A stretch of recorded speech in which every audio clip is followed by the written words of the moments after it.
Circuito rectificador.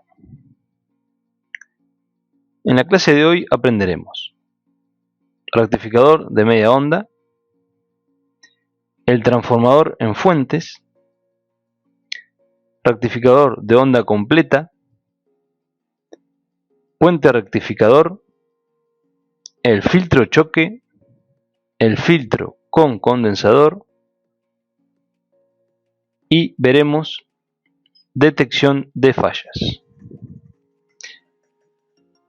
Veremos un abanico muy completo en cuanto a rectificadores. Rectificador de media onda.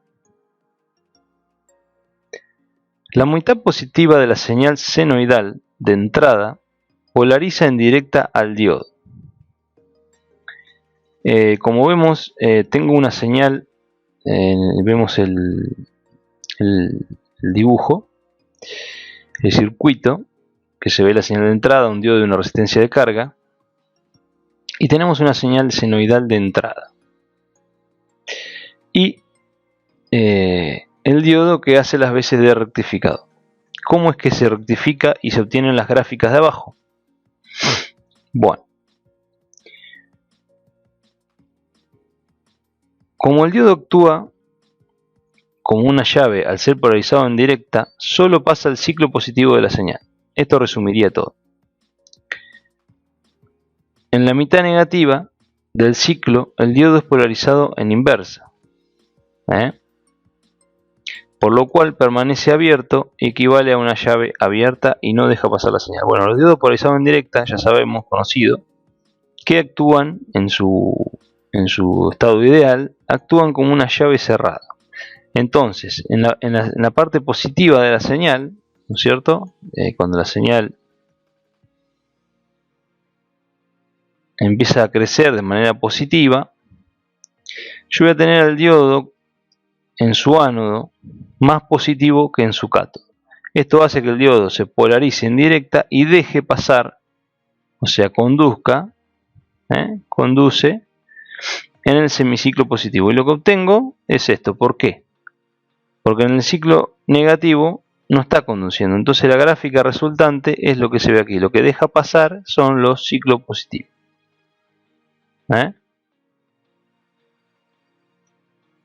Seguimos con el rectificador de media onda, analizando.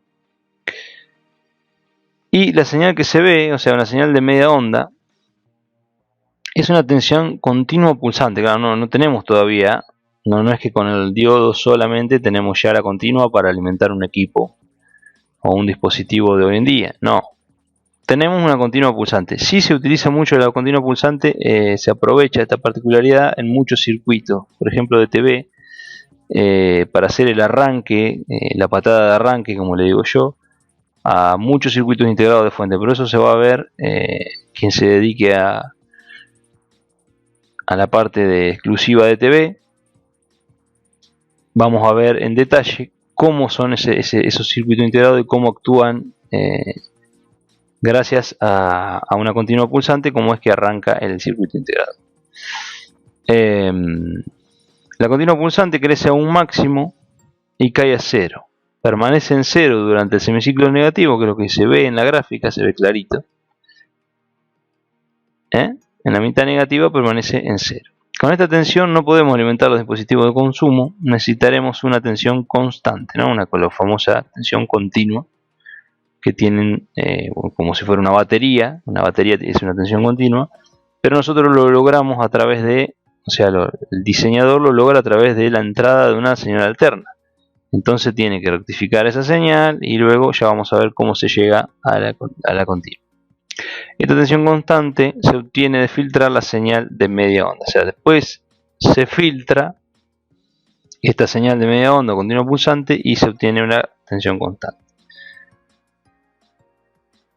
El transformador, también parte digamos muy importante en la vida de un reparador, conocer un transformador, ya que se lo puede encontrar, por ejemplo, ese que se ve ahí en imagen. Arriba se ve lo que sería el circuito, como lo van a ver en un plano, en un diagrama, y abajo lo van a ver en forma física como se ve puede ser ese muy parecido a lo que se usan en radios o en radiograbadores chicos. Generalmente le entran 220, la tensión de red de línea del lugar del país que sea, puede ser, en este caso son 220, y a la salida tienen ya tensiones de 12 o pueden ser de 9 volt, para alimentar, ya le digo, una radio o un radiograbador. La tensión de la red es demasiado elevada, ¿no?, para los dispositivos electrónicos, obviamente, y el transformador reduce la tensión, porque nosotros no haríamos nada con filtrar con un diodo, un rectificador de media onda o un capacitor, como van a ver más adelante, si todavía seguimos trabajando con 220 volts, ¿no es cierto? Para alimentar un equipo tenemos que reducir esa tensión. En el caso de, por ejemplo, de una notebook, se puede ver que ya trae un cargador y a la salida tenemos 19 volts, pero nacen de una tensión de 220, que es la tensión de red. En el caso de los TV tenemos la tensión de 220, ingresa a lo que son los circuitos de entrada, al rectificador, y pasa por lo que es la parte del oscilador del primario, y después se transforma con un transformador. Tenemos las veces de reducción de esa tensión. Reduce la tensión a niveles inferiores para no afectar al equipo en cuestión. Una tensión alterna se aplica a N1, que es el bobinado primario,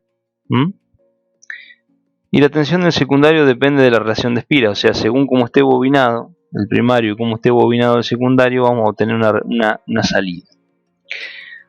Acá no vamos a profundizar mucho porque habría que hacer cálculos y no es lo que yo quiero que quede. Acá quiero que quede el concepto de que, por ejemplo, con un bobinado más grande a la entrada que el de la salida, la tensión se reduce. O sea, si ustedes agarran un tester y miden, si ustedes agarran un tester y lo ponen en ohm y miden una resistencia en ohm más grande, ya ahí descubrieron cuál es el bobinado que va a los 220. Y el que da más chiquito, una resistencia más chica, mucho más chica, en valor óhmico, es la que va al lado secundario. Por si no tienen la etiqueta o lo que sea, ya saben cuál es el primario y el secundario. Porque generalmente, ya le digo, son reductores, salvo que sea de un microondas, que ya son elevadores. Pero no es el caso de lo que vamos a aprender aquí. Rectificador de onda completa. Hasta ahora estamos viendo el de media onda, ¿no?, que era un solo diodo. Y ahora vemos que ya se utilizan dos diodos con un punto medio en un transformador. Este circuito es equivalente a dos rectificadores de media onda, ¿no es cierto? Cada uno de estos diodos tiene una tensión de entrada igual a la mitad del secundario. Y aquí hacemos un poco el análisis de lo que estamos viendo en imagen, en los gráficos, que es D1, conduce en el semiciclo positivo. Recuerdan el de media onda que conducía en el semiciclo positivo y después no había conducción y después volvía a conducir. En este caso, D2 ya entra durante el semiciclo negativo. Como resultado, la corriente por la carga rectificada conduce durante los dos semiciclos. Ya tengo, ven, una continua pulsante, ya con más, digamos, conduce en los dos semiciclos. Tengo conducción y anteriormente no. Durante ambos semiciclos, la tensión en la carga tiene la misma polaridad, como se ve en la gráfica de abajo. Ahora vemos el puente rectificador. Ya nos vamos metiendo más en lo que ya se usa más actualmente, no tanto el rectificador de media onda, pero sí habría que explicarlo porque es parte de la electrónica y de la evolución de lo que es llegar ahora al rectificador, que es más común, que lo van a ver en los circuitos, el puente de diodo, en muchos, infinidad de circuitos van a tener esta topología, como por así decirlo, de entrada de fuente. El puente rectificador es similar al rectificador de onda completa, porque el resultado de su salida es justamente una onda completa. ¿Ven? La gráfica es similar, igual a la de onda completa. D1 y D2 conducen en la mitad positiva del ciclo. D3 y D4 conducen en la mitad negativa. Como resultado, la corriente por la carga circula en las dos mitades del ciclo. El mismo resultado que obteníamos anteriormente. En la mitad positiva, D1 y D2 se polarizan en directa. y en la mitad negativa de 3 y de 4 están polarizados en directa.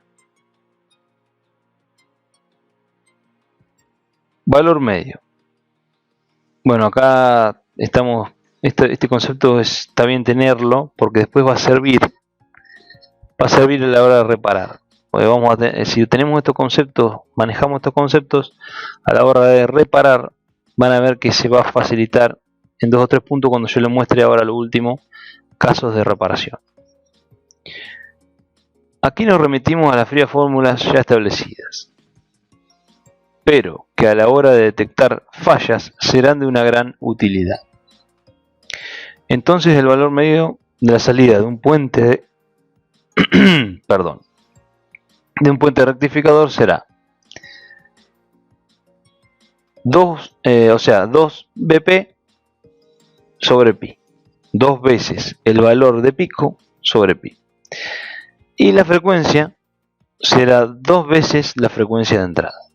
Ahora vamos a ponerlo un poco en números más, que no sea tanto una fórmula, para que lo que le va a servir es la relación que yo le pongo ahí abajo.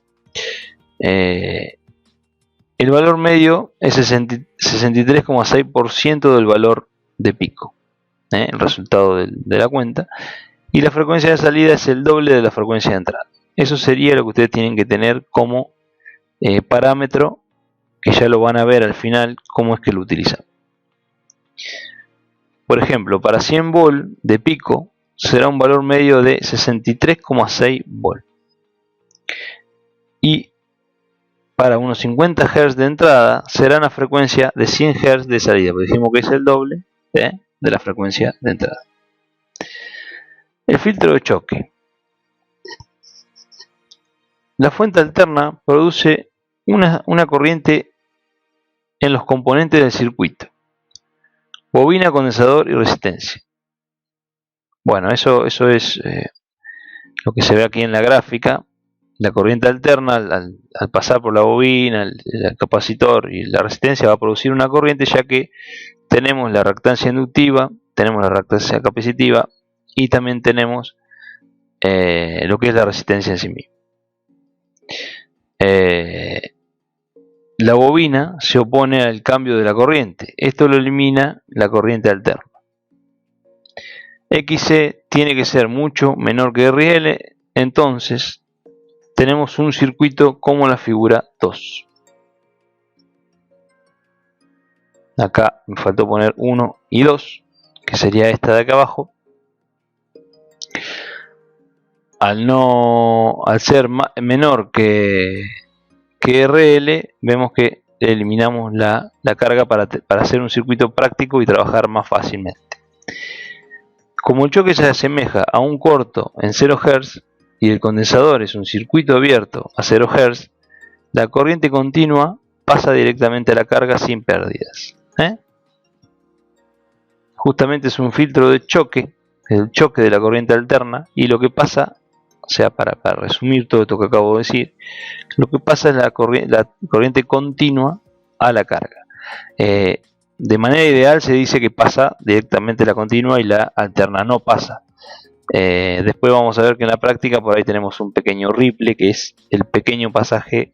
El ripple sería el pequeño pasaje de la alterna hacia la carga, pero que en proporciones ya establecidas, un 10% aceptables, no estarían perjudicando al circuito. El filtro con condensador. Aquí ya le agregamos un condensador. Aquí ya estamos viendo algo parecido ya a lo que ya es una fuente.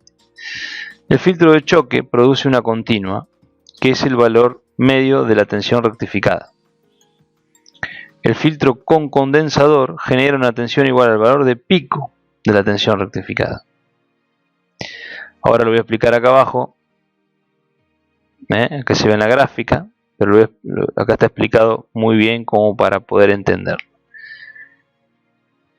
Inicialmente el condensador está descargado, ¿no? Cuando arranca, antes de arrancar el ciclo, está descargado. Durante el primer cuarto de ciclo, el diodo está polarizado en directa. Entonces el condensador se carga y su tensión iguala a la tensión de la fuente en cada instante. O sea, se va cargando y su tensión o sea, va copiando la tensión de la fuente a cada instante, es con lo que se carga a máxima. La carga continúa hasta que la entrada alcanza su máximo valor, o sea, cuando llegamos al pico, el capacitor queda cargado, ¿no es cierto? En este punto la tensión del condensador es igual a V pico, o sea, queda cargado, el capacitor queda cargado con la tensión de pico porque acá ya empieza a bajar, pero el condensador tiene la particularidad de que sigue cargado en los demás ciclos. Entonces la tensión de salida se mantiene constante e igual a V pico. Eso es gráficamente está muy bien explicado cómo, o fácil de entender por lo menos, cómo es que trabaja un condensador. Se cargó a la tensión de pico y sin importar que ya tengo los ciclos negativos y acá ya empieza a bajar la tensión de entrada, yo veo que tengo el condensador que sigue cargado a la tensión de pico y por eso es que tengo una tensión constante a la salida. Ahora vamos a ver algunas detecciones de fallas. En este circuito, o sea, el circuito que vemos aquí en la imagen, comenzaríamos midiendo, o sea, cómo comenzamos a trabajar. El consejo que yo le doy es que comencemos midiendo la continua en la carga. O sea, vamos con el tester, lo ponemos en continua, según la tensión que tengamos que medir, y medimos qué tensión tenemos en la carga. Debería ser aproximadamente la misma que la tensión de pico del secundario, eso es lo que estuvimos viendo anteriormente. ¿Por qué? Porque se carga a tensión de pico gracias al condensador, ¿no es cierto? O sea, acá es cuando la teoría pasa a lo que es la práctica. Tenemos el condensador cargado a la tensión de pico, como se ve acá. Entonces lo que yo tengo que esperar cuando vengo con un tester aquí es tener la tensión de pico en el condensador. En el caso de que no sea así, o sea que yo no obtengo la tensión de pico, tenemos varias opciones. Si no tengo tensión en la carga, voy con el voltímetro dispuesto en alterna y mido el secundario transformador. O sea, si yo no tengo tensión en esta carga, directamente me vengo al bobinado, porque por ahí ni siquiera estoy transfiriendo la tensión de entrada aquí a la salida. O sea, voy y mido ahí, y lo pongo en alterna, ahora lo paso de continua a alterna y me pongo a medir en este bobinado. Esta lectura es el valor RMS del secundario. Estimamos que el pico es un 40% más que este valor. Si da bien, los causantes de que no haya la tensión de carga pueden ser los diodos. ¿Qué es lo que puse ahí? Yo ya voy a saber el valor que tengo que tener aquí. Entonces hago el porcentaje, más o menos un 40% de esta tensión, lo que vengo a esperar medir aquí. Pongo el tester en alterna y si el valor me da un 40% aproximadamente del valor que yo tendría que tener aquí, quiere decir que esto está bien, pero que aquí no tengo el resultado esperado. Entonces yo el problema lo tengo que tener en los diodos. Si directamente no tengo tensión en el secundario, la falla puede ser el fusible. El fusible estaría ubicado aquí. O el propio transformador que no esté funcionando. Si hay tensión continua pero menor a lo que debería, aquí conviene usar un osciloscopio y nos fijamos en el ripple de la señal, lo que yo le decía hoy. Entonces yo tengo aquí la tensión continua, pero supongamos que es muy bajo el valor de tensión continua y es una medición rara, que uno nota que es una medición rara y baja. No sirve para alimentar el circuito. Entonces tendríamos que ir con un osciloscopio y mirar el ripple, que como les decía anteriormente tiene que ser un 10% de la tensión normal. O sea, de la tensión que yo tendría que tener aquí, el 10% más o menos de ripple sería normal. Y aquí vamos a lo que yo le decía hoy de tener la teoría del tema de la frecuencia, que su frecuencia sea de 100 Hz para una onda completa. Si fuera de 50 Hz, ahí dice 5, perdón, tiene que ser 50, ahí diría 50. Si fuera de 50 Hz, un diodo puede estar abierto. ¿Por qué decíamos? Porque en el rectificador de onda completa yo tenía que tener el doble de la frecuencia. Entonces ese dato a mí me sirve porque yo vengo con el osciloscopio y supongamos que mi ripple es aceptable, pero está en 50 Hz. Entonces yo ya sé que no tengo el doble de la frecuencia, entonces yo ya tengo que venir a sospechar de que uno de los diodos o dos diodos, un par de diodos no están haciendo el trabajo en el puente rectificador. Y acá ya fallas comunes directamente enumeradas, como para que les quede una guía. Yo esto después se lo voy a pasar en un PDF y les va a quedar una guía detallada para trabajar con comodidad. Lo tienen ahí en el banco de trabajo y se fijan, por ejemplo, cuando tengan una entrada así, y ya se fijan el 10%, el 40% para calcular para venir a medida cara alterna. Les va a servir, calculo yo, para cuando tengan que hacer trabajos y tenerlo ahí en la mesa de trabajo. Vamos a las fallas comunes ahora enumeradas así una a una. Si está abierto el fusible, no tendremos tensión en ningún punto del circuito. Es obvio, pero es una aclaración que tenía que estar. Si el condensador está abierto, la tensión continua en la carga es chica, ya que la salida no está filtrada. ¿Por qué me hago hincapié en la teoría? Porque no son simples teorías. Esto se ve en la práctica. Porque si yo estoy diciendo que el capacitor se carga la tensión de pico y yo mantengo esa tensión de pico a lo largo del tiempo, por más que la entrada baje y cambie de valor y suba, siempre voy a mantener la tensión de pico con una pequeña caída que se ve acá, pero siempre voy a mantener la tensión de pico casi constante. O sea, a lo que es una medición de un multímetro siempre va a ser la misma. Yo voy a tener el dato porque voy a medir un circuito que yo ya sé, por ejemplo, tenga que medir 12 volt, 9 volt. O sea, no es que voy a medir algo que no sé. Yo ya sé que tiene que medir 9 volt. Bueno. Si acá mide 5 volt o 6 volt, ya tengo que sospechar de un capacitor en mal estado. ¿Por qué? Porque no me está manteniendo la tensión de pico. Uno de los sospechosos del capacitor. Eso es lo que quiere decir acá. ¿No? Porque no voy a tener la tensión de pico. Si se abre un diodo, la tensión en la carga también es menor. Acá tenemos un dato que también se refleja como una tensión menor en la carga. Porque solo rectificamos media onda. Como se va dando la teoría. Solo estamos rectificando media onda. Y la frecuencia de ripple será de 50 Hz y no de 100. O sea,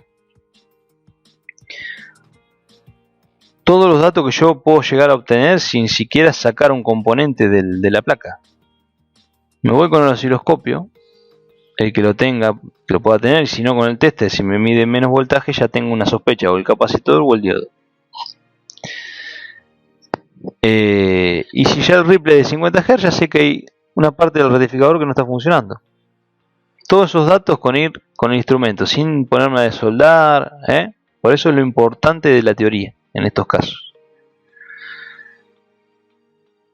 Con carga en corto, el fusible se fundirá. Si yo tengo aquí la carga, ¿qué es la carga? Esta es la carga. Está representada como una resistencia. Pero la carga es el resto del circuito. Si fuera un radiograbador, la carga es el radiograbador.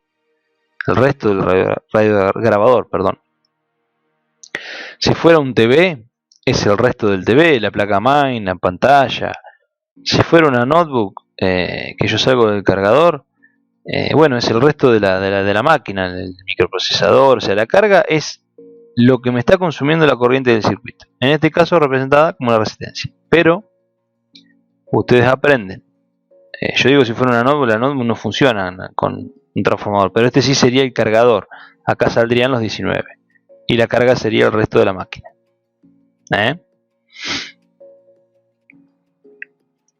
el fusible se fundirá.